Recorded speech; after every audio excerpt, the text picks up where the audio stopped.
नमस्कार, मैं doctor Vinay Singh Yadav, associate professor, राजकीय महाविद्यालय बहरोड अलवर, आपका इस कक्षा में स्वागत करता हूं, अभिनंदन करता हूं। और आज हम एक नए टॉपिक पर चर्चा करेंगे और वो है दलीय प्रणाली, पार्टी सिस्टम। यानी राजनीतिक दलों के बारे में चर्चा करेंगे कि कैसे इनकी लोकतंत्र में ज़रूरत है और इनकी क्या परिभाषाएं हैं, क्या लक्षण हैं, खास तत्व हैं जिनके आधार पर हम आइडेंटिफाई कर पाएँ कि ये राजनीतिक दल हैं।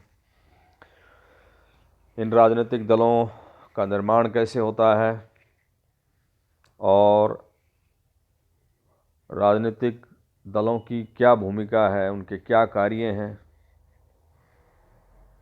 इनकी कैसे क्लासिफिकेशन है, प्रकारों के बारे में और आलोचना। और विशेषकर ये बीए प्रथम वर्ष के विद्यार्थियों के लिए और एमए के विद्यार्थियों के लिए महत्वपूर्ण टॉपिक है। हमने पिछली कक्षाओं में लोकतंत्र के बारे में पढ़ा था, तो उसमें देखा था कि लोकतंत्र आधुनिक युग में एक सबसे पॉपुलर, सबसे लोकप्रिय शासन प्रणाली है। और सामान्य तौर पर लोकतंत्र के दो रूप हम देखते हैं, प्रत्यक्ष लोकतंत्र और दूसरा अप्रत्यक्ष लोकतंत्र या प्रतिनिधि लोकतंत्र। तो आज के युग में विशाल जनसंख्या वाले, विस्तृत भूभाग वाले राष्ट्रीय राज्य हैं, तो ऐसे में संभव नहीं है कि प्रत्यक्ष लोकतंत्र की स्थिति हो। तो इन परिस्थितियों में अप्रत्यक्ष लोकतंत्र या प्रतिनिधि लोकतंत्र ही व्यवहारिक रूप होता है। तो उस लोकतांत्रिक व्यवस्था में जनता अपने प्रतिनिधियों का निर्वाचन करती है जो उसकी तरफ से शासन शक्ति का प्रयोग करें। तो ये जनता और अपने प्रतिनिधियों को चुनने के बीच में जो एक कड़ी का काम करते हैं वो है राजनीतिक दल।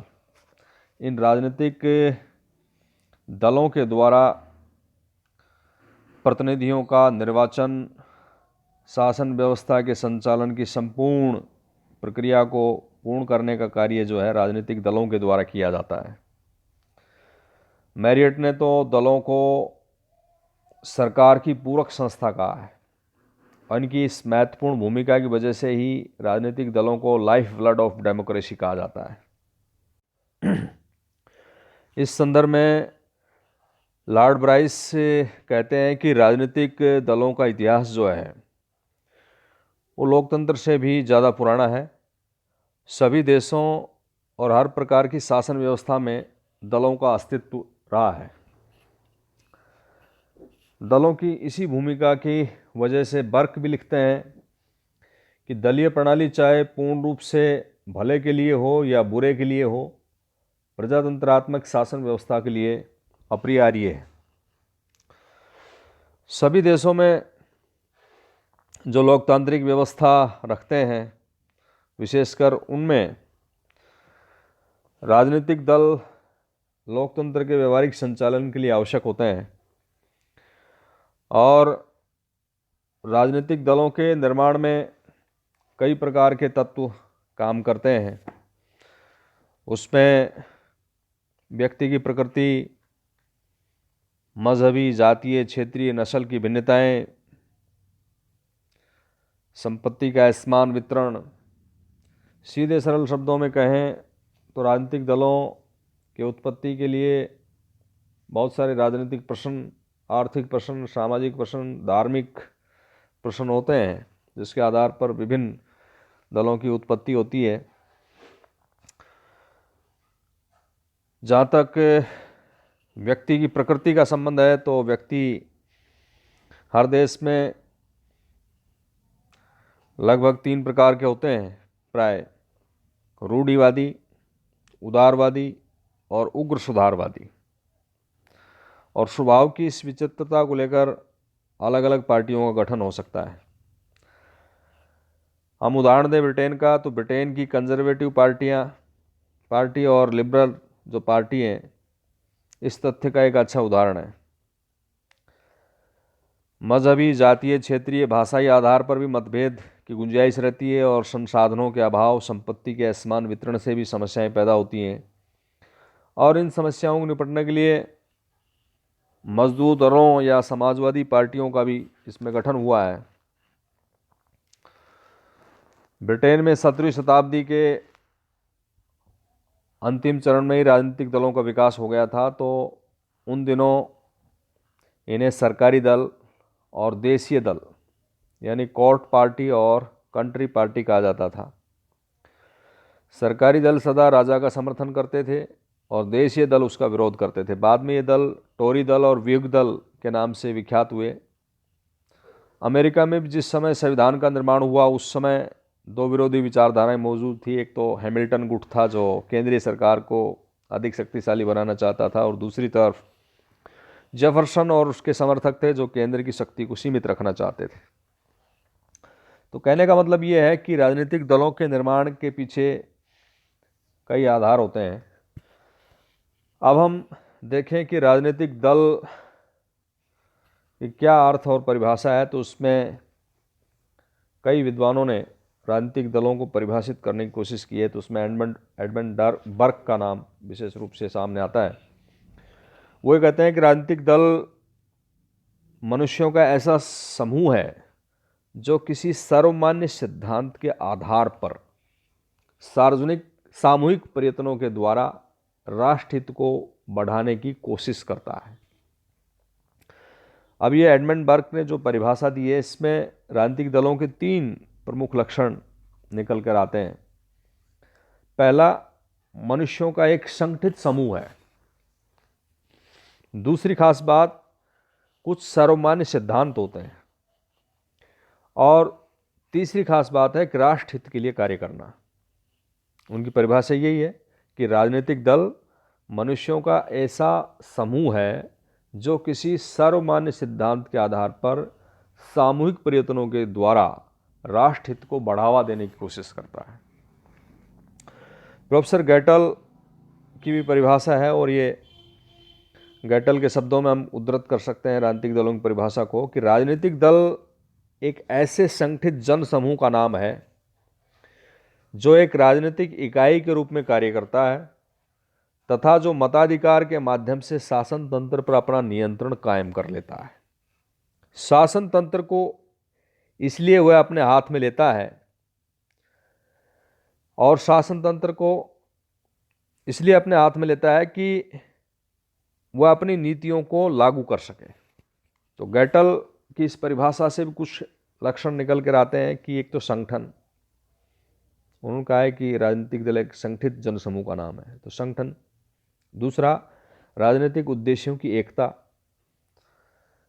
तीसरी खास बात है कि मताधिकार यानी वैध उपायों के द्वारा सरकार का गठन या सरकार पर नियंत्रण। और चौथी बात है कि अपनी नीतियों को अमल में लाने की कोशिश करना।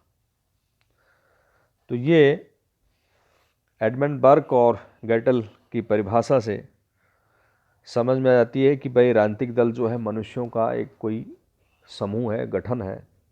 उसमें कुछ सर्वमान्य सिद्धांत होते हैं और सामूहिक प्रयत्नों के द्वारा वो सरकार पर नियंत्रण करते हैं और राष्ट्र हित को बढ़ावा देने की कोशिश करते हैं।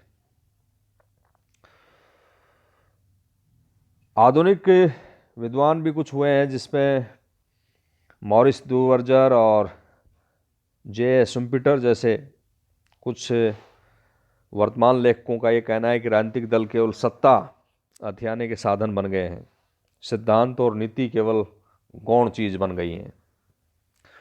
मुख्य बात यह है कि शक्ति के लिए संघर्ष है। जे शुम्पीटर कहते हैं कि राजनीतिक दल एक ऐसा गुट या समूह है जिसके सदस्य सत्ता प्राप्त करने के लिए संघर्ष या होड़ में लगे हुए हैं। ये शुम्पीटर की परिभाषा है। अब इन परिभाषाओं के आधार पर हम ये देखें कि राजनीतिक दलों के कुछ सामान्य लक्षण या उनके सामान्य तत्व क्या हैं जिनके आधार पर हम ये बता सकें कि राजनीतिक दल ये होते हैं। तो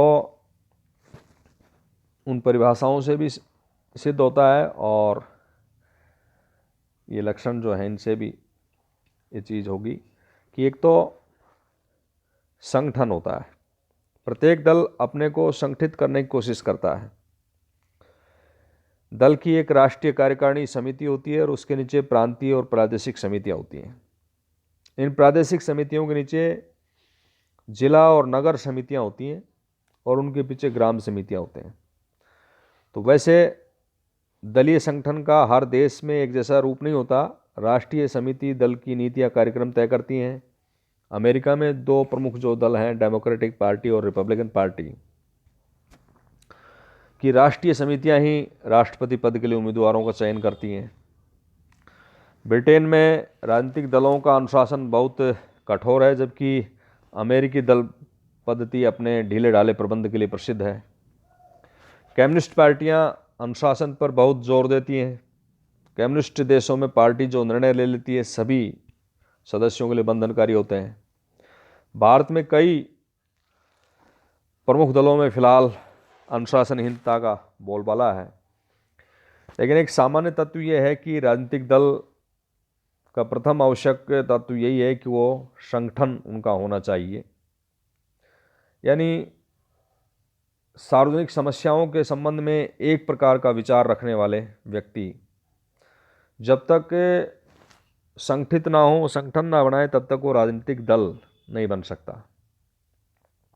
और संगठन के आधार पर ही वो शासन शक्ति प्राप्त करके अपनी नीति को कार्य रूप में देने की कोशिश करते हैं।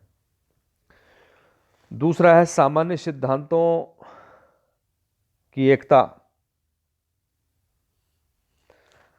सामान्य सिद्धांतों की एकता या सामान्य ध्येय या लक्ष्य, अर्थात राजनीतिक दल संगठित रूप से कार्य करना उसी समय संभव है जब राजनीतिक दल के जो सदस्य हैं वो कुछ सामान्य सिद्धांतों के संबंध में एक प्रकार के विचार रखें, और मूल प्रश्नों पे इस प्रकार की जो एक रूपता नहीं होगी तो उसमें सहयोग नहीं हो सकता।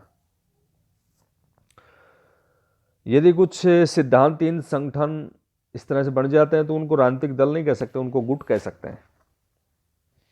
तो प्रत्येक राजनीतिक दल के कुछ उद्देश्य लक्ष्य होते हैं और उस दल के सदस्य उन उद्देश्यों को प्राप्त करने के प्रति आस्था रखते हैं। उदाहरण के लिए अमेरिका की डेमोक्रेटिक पार्टी रंग भेद और जाति भेद में बिल्कुल विश्वास नहीं रखती, जबकि रिपब्लिकन पार्टी इस मामले में इतनी उदार नहीं है। सभी देशों में साम्यवादी पार्टियां हैं जिनकी नीति है कि सभी महत्वपूर्ण उद्योग धंधों का राष्ट्रीयकरण किया जाए। समाजवादी दल भी नियोजित आर्थिक विकास में विश्वास रखते हैं। दूसरी तरफ दक्षिणपंथी दल हैं जो कहते हैं कि सरकार को आर्थिक मामलों में अनावश्यक हस्तक्षेप नहीं करना चाहिए। ब्रिटेन का जो कंजर्वेटिव पार्टी है वो निजी संपत्ति का समर्थन करता है। तो इस तरह से हर दल के अपने कुछ सिद्धांत होते हैं जिनमें उनके जो सदस्य होते हैं उनकी एक रूपता होती है। एक है संवैधानिक साधनों में विश्वास। राजनीतिक दल के लिए आवश्यक है कि वो अपनी नीति और विचारों को कार्य रूप में प्रणीत करने के लिए, एग्जीक्यूट करने के लिए संवैधानिक मार्ग का अनुसरण करें। मतदान और मतदान के निर्णय में उसका आवश्यक रूप से विश्वास होना चाहिए। गुप्त उपाय या सशस्त्र क्रांति जैसे असंवैधानिक साधनों में विश्वास करने वाले जो संगठन है उनको राजनीतिक दल नहीं कहा जा सकता। तो लोकतंत्र में शांतिपूर्ण और वैध उपायों के द्वारा सरकारें बनती हैं, गिरती हैं, और यही लोकतंत्र का तकाजा है कि राजनीतिक दल मतपत्र में विश्वास रखें, गोली में नहीं, यानी बैलेट में विश्वास रखें, बुलेट में नहीं। हिंसा और लोकतंत्र साथ साथ नहीं चल सकते। इसके अलावा शासन पर प्रभुत्व की इच्छा।